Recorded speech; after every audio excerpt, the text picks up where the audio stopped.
അല്ലേ? ആയിക്കൂടെ? ആവാം. സോ ഈ സിനിമയുടെ പേര് എടുക്കുന്ന വാവ്, അനാർക്കലിയുടെ പേര് മന്ദാകിനി ആയിരിക്കും. അതിലൊരു റൊമാൻസ് ആയിരിക്കും. ബിക്കോസ് കല്യാണമൊക്കെ കഴിഞ്ഞല്ലോ, എന്തോ സീക്രട്ട് ഒക്കെ പറഞ്ഞു കൊടുക്കുന്നുണ്ട്. ഇൻട്രസ്റ്റിംഗ് ആയ ഒരു കോൺസെപ്റ്റ് ആണ്. കല്യാണം എന്ന് പറയുമ്പോൾ തന്നെ എനിക്കറിയാം എന്തെങ്കിലുമൊക്കെ നടത്തുന്നത്. വിവാഹത്തിന്റെ ഒരു ക്രക്സ് അതാണല്ലോ. പിന്നെ അൽത്താഫ് എത്തുമ്പോൾ കുറച്ചുകൂടെ പ്രതീക്ഷിക്കാം. ബിക്കോസ് അൽത്താഫിനെ കണ്ട്, എസ്പെഷ്യലി ലാസ്റ്റ് ഞാൻ പ്രേമലുമാണ് കണ്ടത്. അവിടെയും കല്യാണം കഴിച്ചു, ഇവിടെ കല്യാണം കഴിക്കാൻ പോണോ? കല്യാണമാണ് ഒരു സെറ്റപ്പ് പൊതുവെ.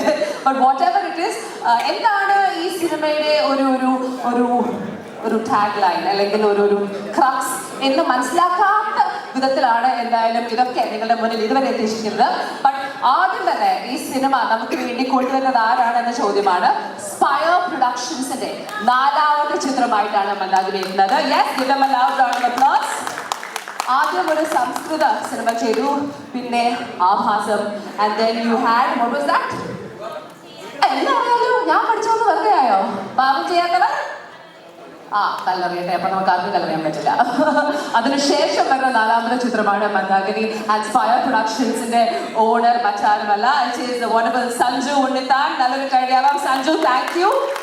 ഈ ഒരു പ്രൊഡക്ഷൻ ഹൗസിന്റെ ഒരു പ്രത്യേകത എന്ന് വെച്ചാൽ അവർ മലയാള സിനിമ അറിയാലോ, കഴിഞ്ഞ കുറച്ച് നാളുകളായിട്ട് വളരെ ഇൻട്രസ്റ്റിംഗ് ആയ ഒരു ജേർണിയിലാണ്. അതിപ്പം ഏത് ഷോണർ ആണെങ്കിലും അത് ചെയ്യുന്ന ആൾക്കാരാണെങ്കിലും മലയാളി പ്രേക്ഷകർ നെഞ്ചിലെത്തി കഴിഞ്ഞു. They are really experimenting a lot. പുതിയ പുതിയ കോൺസെപ്റ്റ്സ് ആയിട്ട് വരുന്നു, new age concepts, old school concept. അത് പ്രസന്റ് ചെയ്യുന്ന രീതി, ഡിറക്ഷൻ മുതൽ writing, acting, editing, sound, music, എല്ലാ മേഖലകളിലും ഇറ്റ്സ് ആബ്സല്യൂട്ട്ലി ഫാന്റാസ്റ്റിക്. സോ മന്ദാകിനിയും അങ്ങനത്തെ ഒരു ടോട്ടൽ പാക്കേജ് ആവണം എന്നൊരാഗ്രഹം സ്പയർ പ്രൊഡക്ഷനിൽ ഉണ്ടായിരുന്നു. ആൻഡ് അതിന്റെ ഒരു മേൽനോട്ടം വഹിച്ചിരിക്കുന്നത് പ്രൊഡ്യൂസറായ സഞ്ജു ആണ്. സോ ആദ്യം തന്നെ നിങ്ങൾ എല്ലാവരെയും ഔപചാരികമായി മന്ദാകിനിയുടെ ട്രെയിലർ ലോഞ്ചിലേക്ക് സ്വാഗതം ചെയ്യാനായി I would like to welcome the man behind it all, the producer, the captain of the ship എന്ന് വിശേഷിപ്പിക്കാം. Let's give it up for Sanju Unnithan. Sanju, വേദിയിലേക്ക് സ്വാഗതം. സ്പയർ പ്രൊഡക്ഷൻസിന്റെ ബാനറിൽ 4ാമത്തെ സിനിമ മെയ് 24 റിലീസ് ചെയ്യുന്നു. ഈ ജേർണി എന്ന് പറഞ്ഞാൽ ഞങ്ങൾക്ക് ഭയങ്കര സന്തോഷം തോന്നിയ ഒരു യാത്രയാണ്. അടിപൊളി ക്രൂ. ഒരു സിനിമ തുടങ്ങുന്ന സമയത്ത് ഒട്ടും അതൊരു വലുതായി കാണുക അല്ലെങ്കിൽ ആ ഒരു രീതിയിൽ എന്ത് റീച്ചിലോട്ട് എത്തുക എന്നുള്ള രീതിയിലൊരു കൊമേഴ്സ്യൽ സാധനം എനിക്ക് അന്നും കിട്ടിയിട്ടില്ല, എനിക്ക് ഇന്നും കിട്ടിയിട്ടില്ല. ഇതിൻ്റെ ബിസിനസ് എന്ന് പറഞ്ഞു കഴിഞ്ഞാൽ ബേസിക്കലി എനിക്ക് അറിയാത്തൊരു ഫീൽഡാണ്, എനിക്ക് മനസ്സിലാവാത്തൊരു സാധനം. പക്ഷെ നമ്മൾ തുടങ്ങുന്ന സമയത്ത് ഒരാൾ നമ്മുടെ ഒരു കഥ പറയാൻ വരുന്ന സമയത്ത് നമ്മൾ ആ പറയുന്ന ആളുടെ ഒരു ഇൻറ്റൻഷനും ആ വരുന്ന ആളിൻ്റെ ആ ഒരു സീരിയസ്നെസ് ഉണ്ടല്ലോ, നമ്മളെ തന്നെ വേറൊരാളിൽ കാണുക എന്ന് പറയുന്നൊരു ഫീലുണ്ട്. അതായത് എനിക്ക് ബേസിക്കലി ഈ കഥ ആദ്യമായിട്ട് പറയുന്ന സമയത്ത് ഷിജു എൻ്റെ അടുത്ത് പറയുന്ന സമയത്ത് എനിക്ക് ഷിജു ഞാൻ കണ്ടത്. ഷിജുവാണ് ഇതിൻ്റെ DOP, ഷിജുവാണ് ഇതിൻ്റെ സ്റ്റോറി. ഭയങ്കര ബ്യൂട്ടിഫുൾ ആയിട്ട്, എങ്ങാനും നിങ്ങൾക്ക് ബോറാവുകയാണെങ്കിൽ രാവിലെ കണ്ട് പറയാൻ കേട്ടോ. ഷിജു ഭയങ്കര ബ്യൂട്ടിഫുൾ ആയിട്ട്, വിഷ്വലി ഭയങ്കര ബ്യൂട്ടിഫുൾ ആയിട്ട് ഷിജു കഥ പറയും. ഷിജു പറഞ്ഞു അങ്ങനെ ഏറ്റവും അവസാനം ഞാൻ ആരാ ചെയ്യുന്നത്? ചേട്ടാ അൽത്താഫാ ചെയ്യുന്നത്. അൽത്താഫ് അനാർക്കലിയുടെ പാട്ടിൽ നമുക്കൊരു ഓൾറെഡി അനാർക്കലിയെ അറിയാം. അൽത്താഫ് ഹീറോ ആവുമെന്ന് പറയുന്ന സമയത്ത് ഒരു ഭയങ്കര ഇൻട്രസ്റ്റിംഗ് ആയിട്ട് എനിക്ക് തോന്നി. അങ്ങനെ ഷിജുവിന് പറഞ്ഞാൽ നമുക്കൊന്ന് വർക്കൗട്ട് ചെയ്യാൻ നോക്കാം, എങ്ങനെയൊക്കെ മുന്നോട്ട് പോകുമെന്ന് പറഞ്ഞ് അങ്ങനെ നോക്കാമെന്ന് പറഞ്ഞു. അത് കഴിഞ്ഞിട്ടാണ് വിനോദ് പിക്ചറിൽ വരുന്നത്, വിനോദ് കഥ പറയാൻ വരുന്നത്. വിനോദ് കഥ പറയുന്ന സമയത്തൊക്കെ ഷിജുവാണ് അപ്പോഴും കഥ പറയുന്നത്, വിനോദൊന്നും പറയുന്നില്ല. വിനോദ് അവിടെ ഒരു സൈഡിൽ ഇരിക്കും. ഞാൻ ഷിജുവിനോട് 2 ദിവസം കഴിഞ്ഞ് ചോദിച്ചു, ഈ മനുഷ്യനെ കൊണ്ട് പടം ചെയ്യാൻ പറ്റുമോ ഷിജു?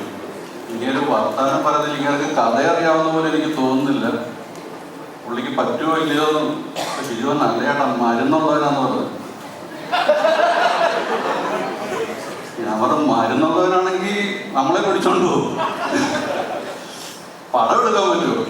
അല്ല ചേട്ടാ ഭയങ്കരമായിട്ട് ശ്രദ്ധിക്കും, നിങ്ങൾ നോക്കിക്കോ, ഒരു ഭീകരമായിട്ട് അവൻ പടം ചെയ്യും, എന്നെ വിശ്വസിക്കുന്നു പറഞ്ഞു. അപ്പോഴും എനിക്ക് വിനോദം വിശ്വാസം. ഞാൻ നിങ്ങളൊക്കെ പറയട്ടെ, നമ്മൾ ഒരുപാട് ഹ്യൂമർ നമ്മൾ കണ്ടിട്ടുണ്ട്, ഒരുപാട് ഹ്യൂമർ നമ്മൾ കേട്ടിട്ടുണ്ട്. ഇത്ര ഓർഗാനിക്കായിട്ട് വിനോദ ഡീറ്റെയിലിംഗ് ആയിട്ട് ഹ്യൂമറിനെ കൈകാര്യം ചെയ്ത രീതി എന്ന് പറഞ്ഞു കഴിഞ്ഞാൽ സിനിമയുടെ കൊമേഴ്സ്യൽ അറിയാൻ വയ്യാത്തൊരു മനുഷ്യനാണ് ഞാൻ ആദ്യം പറഞ്ഞത്. പക്ഷെ സിനിമ കാണാത്തൊരു മനുഷ്യനാണ് ഞാൻ ആരോടും പറയുന്നില്ല. ഞാൻ ഒരുപാട് സിനിമ കാണുന്ന മനുഷ്യനാണ്. ഞാൻ അത്രയ്ക്ക് ആഴ്ചയിൽ ഇതാണ് എൻ്റെ ബ്രീത്ത് എന്ന് പറയുന്നത് നിങ്ങൾക്ക് പറയുകയാണെന്നുണ്ടെങ്കിൽ സിനിമയാണ് എൻ്റെ എല്ലാം. അതിൽ പറയുകയാണെങ്കിൽ വിനോദം എടുത്തു വെച്ചേക്കുന്ന ഓർഗാനിക് ആയിട്ടുള്ള ഹ്യൂമർ റൈറ്റിംഗ്, ഒരു ശകലം പോലും ഹമ്പും ബമ്പും ഇല്ലാതെ നിങ്ങൾക്ക് ഫീൽ ചെയ്ത് ത്രൂ ഔട്ട് സാധനം ഒരു 2 മണിക്കൂർ എടുത്തു വെച്ചേക്കുന്ന സാധനം എൻ്റെ ഗ്യാരണ്ടി. നാളെ അല്ലെങ്കിൽ നിങ്ങളുടെ മുമ്പിൽ ഈ ഒരു വാക്ക് പറയത്തുമില്ല. നിങ്ങൾക്ക് അതാണ് നിങ്ങൾക്ക് മന്ദാഗിരി. ആ ഒരു രീതിയിൽ നിങ്ങൾക്ക് മെയ് 24 നിങ്ങൾക്ക് ധൈര്യമായിട്ട് ഈ പടം കാണാം. ഞാൻ നേരത്തെ പറഞ്ഞുകൊണ്ട് തന്നെ വളരെ ചെറിയ രീതിയിൽ ഞങ്ങൾ തുടങ്ങിയൊരു പടം. ഇന്ന് ബിബിൻ വന്നിട്ടുണ്ടോ എനിക്കറിയില്ല. ബിബിനാണ് മ്യൂസിക്. ബിബിനെ ഹാപ്പി അല്ലേ? ബിബിൻ ഡബ്സിയായിട്ട് ഒരു പാട്ടൊക്കെ ചെയ്ത് ഇന്റർനാഷണൽ ലെവലിൽ നിൽക്കുകയാണ്. ഞങ്ങൾ പേര് ഈ ബിബിന്റെ മാറ്റണം, നമുക്ക് വേറെ പേരാക്കണം. ഡബ്സിയുടെ ഡബ്ബ എന്നൊക്കെയുള്ള രീതിയിൽ നമുക്ക് പേര് മാറ്റാം. ബിബിന്റെ അതെ. അപ്പം ബിബിൻ നല്ലൊരു പാട്ട് ചെയ്തിട്ടുണ്ട് ഡബ്സിയുടെ. അപ്പൊ അങ്ങനെ ആ രീതിയിൽ അത്യാവശ്യം ഇന്ന് ഇൻഡസ്ട്രിയിൽ നിലനിൽക്കുന്ന രീതിയിൽ തന്നെ ഞങ്ങളും സരിഗമയായിട്ടൊരു ഡീല് ഞങ്ങൾക്കുണ്ടായി. ഭയങ്കരമായിട്ടൊരു ചെറിയ പടത്തിനെ ആ ഒരു രീതിയിൽ എത്തിച്ചു. പിന്നെ അത്യാവശ്യം വളരെ സന്തോഷമുള്ള കാര്യം, ഇന്ന് മലയാള സിനിമ ഇറങ്ങുന്ന എല്ലാ രാജ്യങ്ങളിലും നമ്മൾ ഈ പടം റിലീസ് ചെയ്യുന്നുണ്ട്. അത് പാർട്ടികളുമായിട്ട് നമ്മൾ എഗ്രിമെന്റ് ചെയ്യും. അങ്ങനെ എൻ്റെ ഒരു ചെറിയ ജേർണി ഒരൊറ്റ പോസ്റ്ററിലൂടെ തന്നെ ഭയങ്കര ഭീകരമായിട്ട് ഒരു സോഷ്യൽ മീഡിയ പ്രൊമോഷനും ഇല്ലാതെ എൻ്റെ ക്രൂ മാത്രം ചെയ്ത പ്രൊമോഷനാണ് മന്ദാഗിരിയുടെ ആദ്യത്തെ പോസ്റ്റർ ചെയ്തെന്നുള്ള സാധനം. ഒരു സോഷ്യൽ മീഡിയ പ്രൊമോഷൻ 1 രൂപ ഞങ്ങൾ കൊടുക്കാതെ എൻ്റെ ക്രൂ മാത്രം ചെയ്തതാണ്, എൻ്റെ ടീം ചെയ്തതാണ്. അവർക്ക് എനിക്ക് ഭയങ്കരമായിട്ട് എനിക്ക് സന്തോഷമുണ്ട്. അവരെ കൂടെ നിർത്തിയിട്ട് ഞാൻ ഈ മുന്നോട്ട് പോകുന്നത് നിങ്ങളുടെ കൂട്ടത്തിൽ തന്നെ ഞാനും ജീവിക്കുകയാണ് ഈ പടത്തിലൂടെ. Thank you so much. പടം നിങ്ങൾ കാണുക, മെയ് 24 കാണുക. അത് കഴിഞ്ഞ് നമ്മൾ സംസാരിക്കും. Thank you Althaf, thank you Anarkali. വളരെ ചെറിയൊരു ബാനറായിട്ട് നിങ്ങൾ ട്രസ്റ്റ് ചെയ്ത് കൂടെ നിന്നതിൽ ഒരുപാട് സന്തോഷം. Thank you so much.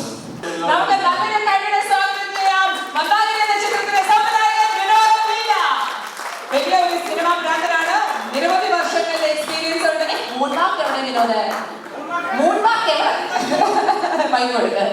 സ്വാഗതം, കൺഗ്രാറ്റുലേഷൻസ്. താങ്കളുടെ മന്ദാഗിരി എന്ന ചിത്രം അടുത്ത മാസം റിലീസാണ്. ട്രെയിലർ ലോഞ്ചിൽ എത്തി നിൽക്കുകയാണ്. സംവിധായകൻ എന്ന നിലയ്ക്ക് എന്താണ് ഇതിനെ പറയാൻ പറ്റുന്നത്? പരിപാടി കഴിഞ്ഞിട്ട് സ്വന്തം പ്രൊഡ്യൂസറാണ്. ഇന്ന് എനിക്ക് എൻ്റെ ലൈഫിൽ ഏറ്റവും ഭയങ്കര സന്തോഷമുള്ള ഒരു ദിവസമാണ്. കാര്യം നമ്മൾ സിനിമ സ്വപ്നം കണ്ടിട്ട് അതിൻ്റെ ഒരു ഫിലിം മേക്കർ നിലയിൽ അതിൻ്റെ ഒരു ഭാഗം, അതിൻ്റെ ഒരു നമ്മുടെ ഒരു അതിൻ്റെ ഒരു ആദ്യമായിട്ടുള്ളൊരു വീഡിയോ ഔട്ട് ഇന്ന് റിലീസാവാണ്. നാളെ നമ്മളെന്താണെന്നുള്ളത് അറിയാൻ പോകുന്ന ഒരു നിമിഷത്തെ ഇന്ന് റിവീൽ ചെയ്യാൻ പോവാണ്. അപ്പം അതിൻ്റെ ഭയങ്കര സന്തോഷത്തോടുകൂടി ഞാൻ അവിടെ നിൽക്കുന്നത്. ഈ സിനിമ ഇപ്പം രഞ്ജിനി പറഞ്ഞ പോലെ ഇതിൻ്റെ ക്രൂ അത്രയും ഫണ്ണായിട്ട് അത്രയും അടിപൊളിയായിട്ടുള്ള ഒരു ക്രൂ ആണ് നമുക്കുണ്ടായിരുന്നത്. അതുകൊണ്ട് തന്നെ നമ്മൾ നല്ല വളരെ രസകരമായിട്ട് വളരെ സന്തോഷത്തോടു കൂടിയാണ് ഇതിൻ്റെ സിനിമ പൂർത്തീകരിച്ചതും. അത് നമുക്ക് ആ ക്രൂവിൻ്റെ ഒരു യൂണിറ്റി നമുക്ക് സിനിമയുടെ ഔട്ടിൽ നമുക്ക് കിട്ടിയിട്ടുണ്ട്. അതിലെല്ലാവരും ഹാപ്പിയാണ്, സന്തോഷമുണ്ട്. അപ്പോൾ ഇന്ന് ഈ ട്രയൽ ലോഞ്ച് നമ്മൾ ഈ അവസരത്തിൽ എനിക്ക് കുറച്ച് നന്ദി പറയാനുണ്ട്. അപ്പോൾ ആദ്യമായിട്ട് എനിക്ക് നന്ദി പറയാനുള്ളത് നമ്മുടെ പ്രൊഡ്യൂസർ അനിലാണ്, സഞ്ജുഭായി. അപ്പം സഞ്ജുവേട്ടൻ നമ്മൾ ഈ സിനിമയോട് സമീപിക്കുമ്പോൾ സഞ്ജുവേട്ടൻ പറഞ്ഞ ഒരു പ്രധാന കാര്യം എന്ന് പറഞ്ഞത്, ഇപ്പം അതിനുമുമ്പ് എനിക്ക് പറയാനുള്ളത്, ഇപ്പം നമുക്ക് ഇപ്പം നമ്മൾ ഒരുപാട് പ്രൊഡ്യൂസർമാരെ കണ്ടിട്ടുണ്ട്, മീറ്റ് ചെയ്തിട്ടുണ്ട്. എനിക്ക് തോന്നുന്നു മലയാള സിനിമയിലെ ഏറ്റവും മികച്ച പ്രൊഡ്യൂസർ ഒരുപക്ഷെ സഞ്ജുവേട്ടനായിരിക്കും. അത് മന്ദാഗിരിയുടെ പ്രൊഡ്യൂസർ ആയതുകൊണ്ടല്ല, അത് എന്താണ് അതിൻ്റെ ഒരു അത് നിങ്ങൾക്ക് വരും സ്റ്റാർ പ്രൊഡക്ഷൻ്റെ വരും പ്രൊജക്റ്റിലൂടെയൊക്കെ അത് നിങ്ങൾക്ക് മനസ്സിലാവും. കാരണം വെച്ചാൽ ഇപ്പം സഞ്ജുവേട്ടനോട് ആദ്യം മീറ്റ് ചെയ്തപ്പോൾ സഞ്ജുവേട്ടൻ പറഞ്ഞൊരു കാര്യമാണ്, ഇവരുടെ സിനിമ എന്നുള്ളത് എനിക്കൊരു കണ്ടന്റാണ്. ആ കണ്ടന്റ് നല്ല കണ്ടന്റ് ചെയ്യുക എന്നുള്ളതാണ്. ഇതിൻ്റെ സാമ്പത്തിക വശങ്ങളെ കുറിച്ച് നിങ്ങൾ നോക്കരുത്. ഇതിൻ്റെ സാമ്പത്തിക ലാഭം ഉണ്ടാക്കുക എന്നുള്ളതല്ല, നല്ല കണ്ടന്റ് നിങ്ങൾ ചെയ്യുക, ആൾക്കാർക്ക് ഇഷ്ടപ്പെടുന്ന രീതിയിൽ ചെയ്യുക. സിനിമ കണ്ട് ആളുകൾ തിയേറ്ററിൽ നിന്ന് ഇറങ്ങുമ്പോൾ അവർ ഹാപ്പി ആയിരിക്കണം. അപ്പം ആ ഒരു വിശ്വാസം എനിക്ക് കാക്കാൻ പറ്റിയിട്ടുണ്ട് എന്നാണ് ഞാൻ കരുതുന്നത്.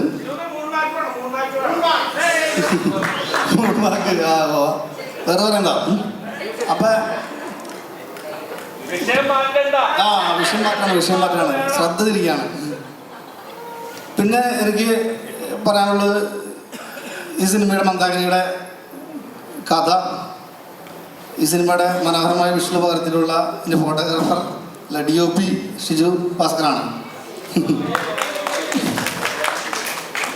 ഷിജുഭായി നമ്മൾ അധിക നാളത്തെ ഒരു പരിചയമില്ല. ഞങ്ങൾ വേറൊരു ഷോർട്ട് ഫിലിം കോമ്പറ്റീഷനായിട്ട് ബന്ധപ്പെട്ടുള്ള ഒരു പരിചയമാണ്. അപ്പോൾ ഈ സിനിമയുടെ ഒരു ദിവസം എന്നോട് പറഞ്ഞു, ഒരു സിനിമയുടെ ഐഡിയ ഉണ്ട്, ഇതിനൊന്ന് കേട്ട് നോക്കുമെന്ന് പറഞ്ഞു. അങ്ങനെയാണ് ഞാൻ മന്ദാകിനിയിലേക്ക് ഇന്നാവുന്നത്. ആ കഥ കേട്ട് ഇപ്പോൾ ഏതാണ്ട് ഒരു 1.5 വർഷം ആയപ്പോഴാണ് ഇപ്പോൾ ഈ ട്രെയിലർ വന്നിരിക്കുന്നത്. അതുവരെയുള്ള ഒരു ജേർണി എന്ന് പറഞ്ഞു കഴിഞ്ഞാൽ ഒരുപാട് പറയാനുണ്ടാവും. അപ്പോൾ ഇന്നത്തെ ഒരു ദിവസം തികയില്ല, അത്രയും കഥകളുണ്ട് ഞങ്ങൾക്ക് പറയാനായിട്ട്. സഞ്ജുവേട്ടൻ്റെ കയ്യിലേക്ക് ഈ മന്ദാകിനിയുടെ പ്രൊജക്റ്റ് എത്തുന്നതിന് മുമ്പുള്ള ഒരു ഭീകരമായിട്ടുള്ള ഒരു സർവൈവൽ ഒരു സ്റ്റോറി തന്നെ ഉണ്ടാവും. നമുക്ക് ഉണ്ടായിട്ടുള്ള നമ്മുടെ ജേർണിയിൽ ഉണ്ടായിട്ടുള്ള കഥകൾ. അപ്പോൾ അത് പിന്നീട് ഒരു അവസരത്തിൽ പറയാം. അപ്പോൾ ഷിജു ഭാസ്കറിനോട് ശരിക്കും പറഞ്ഞു കഴിഞ്ഞാൽ നന്ദിയിൽ തീരുന്നൊരു വാക്കല്ല അത്, അതിനപ്പുറത്തേക്കുള്ള ഒരു കടപ്പാടും എനിക്ക് ഉള്ള ഒരു വ്യക്തിയാണ്.